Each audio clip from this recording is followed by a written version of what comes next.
Atlanta's studio lights burned bright that Tuesday afternoon, but nobody knew the darkness about to unfold. 3 whispered words from a 12-year-old boy would stop Steve Harvey mid-sentence, shatter a family on live television, and expose a secret that had poisoned a home for years. But it wasn't the betrayal itself that broke Steve Harvey. It was the weight this child had been carrying alone, the silence he'd kept to protect people who were destroying each other. And the moment he finally chose truth over loyalty. Let me take you back to how we got here. Family Feud tapings usually follow a rhythm: laughter, competition, Steve's signature reactions. But seasoned crew members would later say they felt something different the moment the Morrison family walked onto that stage. Something heavy, something wrong. The Morrisons from Sacramento looked picture perfect. Father David, a successful real estate developer in his early 40s, stood tall with that confident posture of someone used to closing deals. Mother Jennifer, an elementary school teacher, wore a smile that seemed practiced, held just a bit too long. Their 12-year-old son, Tyler, stood between them, and their teenage daughter, Madison, completed the family portrait. But portraits lie. Steve Harvey had been hosting Family Feud long enough to read people. 30 years in entertainment teaches you to spot the cracks beneath the surface. During the pre-show family introductions, he noticed how Tyler never looked at his mother, how Jennifer's hand hovered near her son's shoulder but never quite touched it, how David's jaw clenched when Steve asked the standard question, "So, what makes your family special?" "We've been through a lot together," David had answered, his voice steady, "but we always come out stronger." Tyler had flinched, just barely, but Steve saw it. The game started normally enough. The Morrisons were facing the Chen family from Portland, and both teams brought energy and competitive spirit. Steve worked the crowd with his usual charisma, making jokes, creating those moments of connection that made Family Feud more than just a game show. But he kept glancing at Tyler. The boy barely participated, while his sister Madison buzzed in with enthusiasm. While his parents played strategically, Tyler stood at the end of the podium like he was trying to disappear into the bright lights. Then came round 3, the question that changed everything. Name something that can destroy a family's trust. Steve read it off his card with his usual delivery, not knowing he'd just activated something devastating. Madison buzzed first. "Lies," she called out confidently. Number 1 answer. The family erupted in celebration, everyone except Tyler. Steve noticed the boy had gone completely pale. His hands gripped the podium edge so tightly, his knuckles turned white, and something else, tears, silent tears streaming down a 12-year-old's face while his family celebrated around him. Steve's comedian instincts told him to keep the energy going, keep the show moving. But his human instincts, the ones he'd learned growing up poor in Cleveland, the ones shaped by his own family's struggles, told him something else. He walked over to Tyler. "Hey, young man." Steve's voice was gentle, just between them, despite the microphones. "You okay?" Tyler looked up at him. In those eyes, Steve saw something he recognized.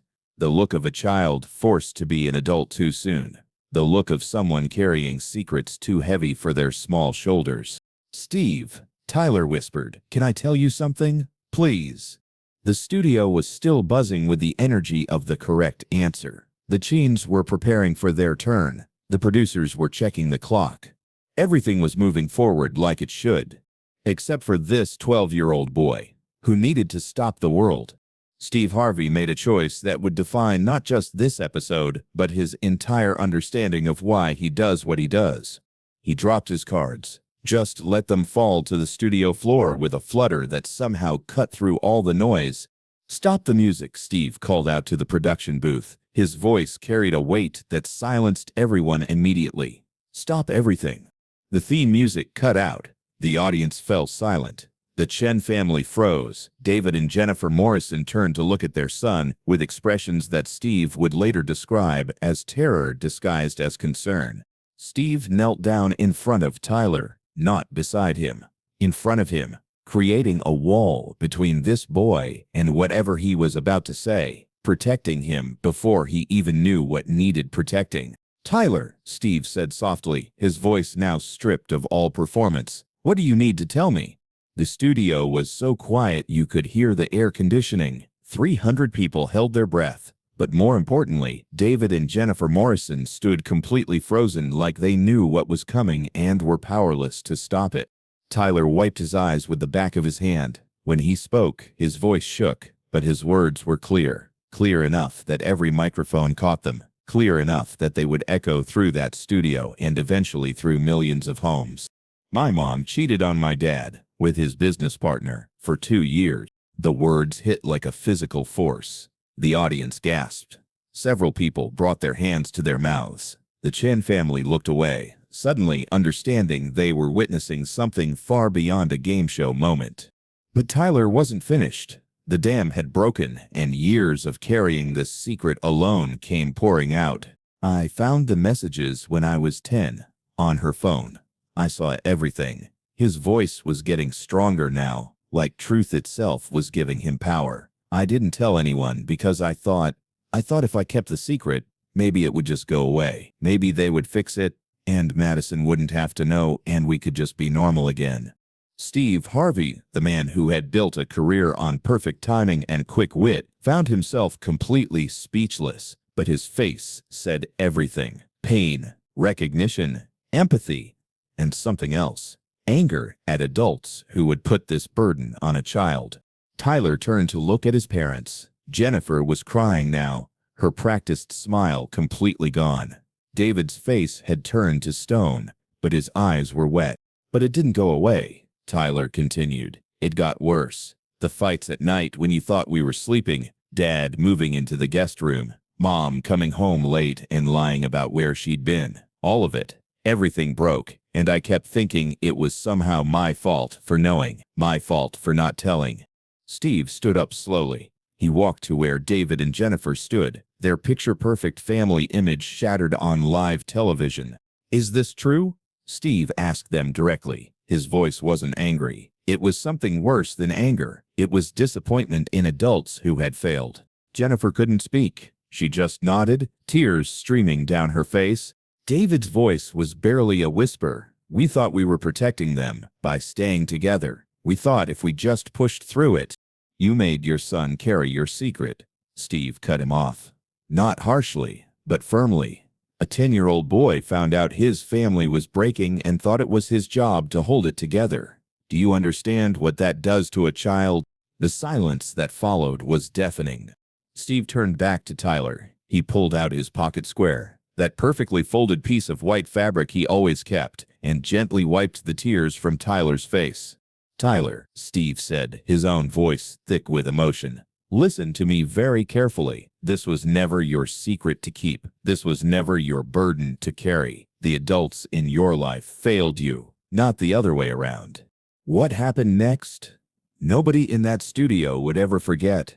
Steve Harvey picked up Tyler and set him down in the center of the stage, away from his parents, away from the podiums. Just the two of them, in the spotlight. How long have you been keeping this secret? Steve asked. 2 years, since I was 10. Tyler's voice was steady now. I wanted to tell someone so badly, but I didn't know how. I didn't want to destroy our family. Your family was already destroyed, son. Your parents did that, not you. Steve turned to address the entire studio. His voice carried a gravity that transcended entertainment. Ladies and gentlemen, I need to say something. We're supposed to be playing a game show right now. We're supposed to be laughing and competing and having fun, but sometimes life shows you that there are more important things than the game. He looked directly at David and Jennifer Morrison. I don't care about your marriage. That's between you two. But you put your child in an impossible position. You made him choose between truth and loyalty. You made him grow up before he was ready. And that. Steve's voice cracked. That's unforgivable.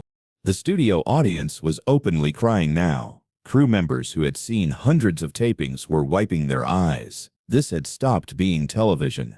This was an intervention, a public reckoning, a moment of truth that nobody could look away from.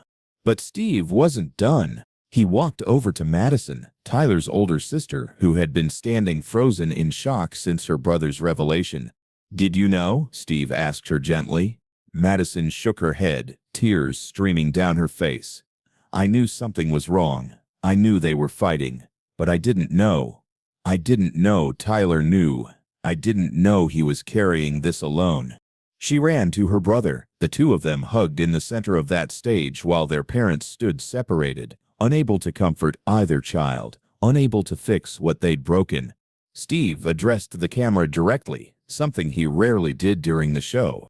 If you're watching this at home and you're going through something similar, if you're a parent thinking you're protecting your kids by staying in a broken marriage, by keeping secrets, by pretending everything is fine, you need to hear this. Your kids know. They always know. And when you make them carry your secrets, you steal their childhood. He turned back to Tyler. You did the right thing today, son. I know it doesn't feel like it. I know you're scared and confused and probably wishing you could take it all back. But you didn't do anything wrong. You chose truth, and truth, even when it's painful, is always better than a lie. Behind the scenes, producers were having a complete meltdown. This wasn't how shows worked. This wasn't protocol, but nobody stopped the cameras. Because everyone understood they were witnessing something that mattered more than protocol. Steve pulled out his phone. Right there, on stage, in front of everyone. Tyler, I'm going to give you my personal number, not my publicist, not my assistant, me, because I want you to know that when you need someone to talk to, when this all gets too heavy, you can call me. Anytime. He typed something into Tyler's phone, which one of the producers had retrieved from the family's belongings. I've been where you are, Steve continued. Not the same situation, but I know what it's like to grow up too fast, to carry weight that doesn't belong to you. And I'm telling you right now, you're going to be okay. Not today, not tomorrow, but someday. Then Steve did something unprecedented in game show history. He stopped the game entirely. Right there. Didn't finish the episode. Didn't crown a winner. He walked both families off the stage and into private rooms where professional counselors whom the show kept on retainer could speak with them.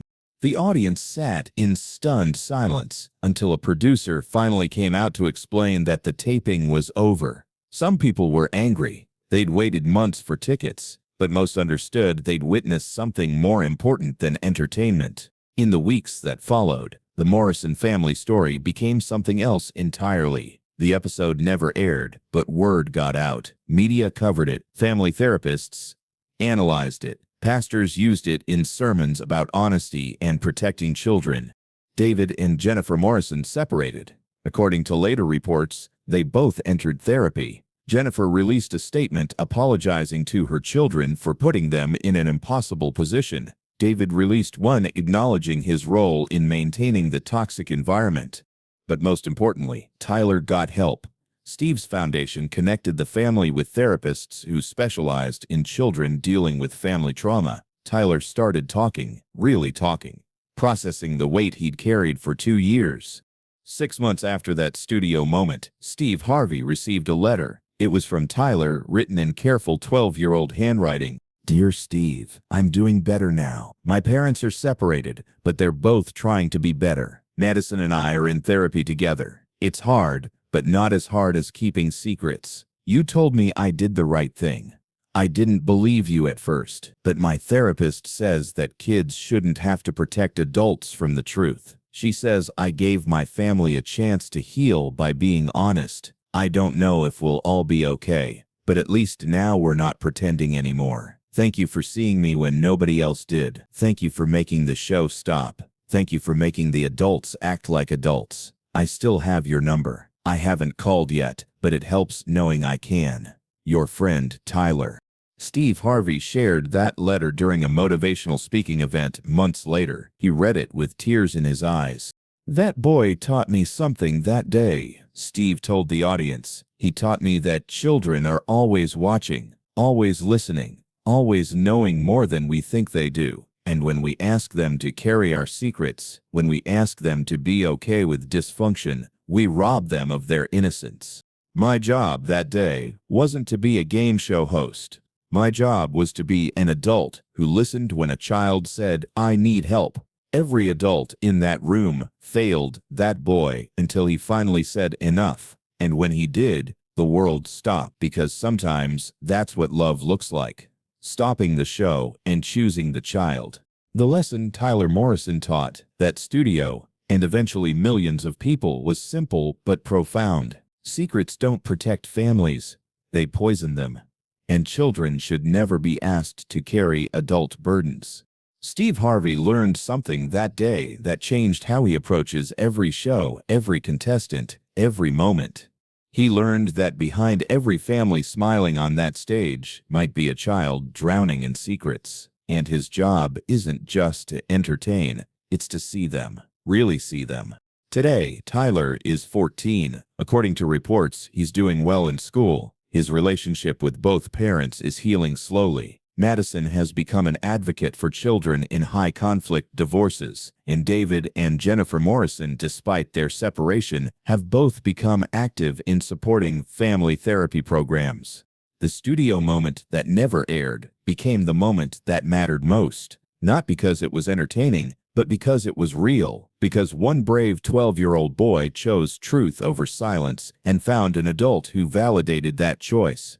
And Steve Harvey, he still keeps that letter from Tyler in his office, a reminder that sometimes the most important thing you can do is stop the show, kneel down and listen when a child says, "I need to tell you something." Because that's what courage looks like. That's what healing begins with. And that's what happens when one person decides that truth, no matter how painful, is worth more than a perfect-looking lie. Share this story. Make sure it's never forgotten.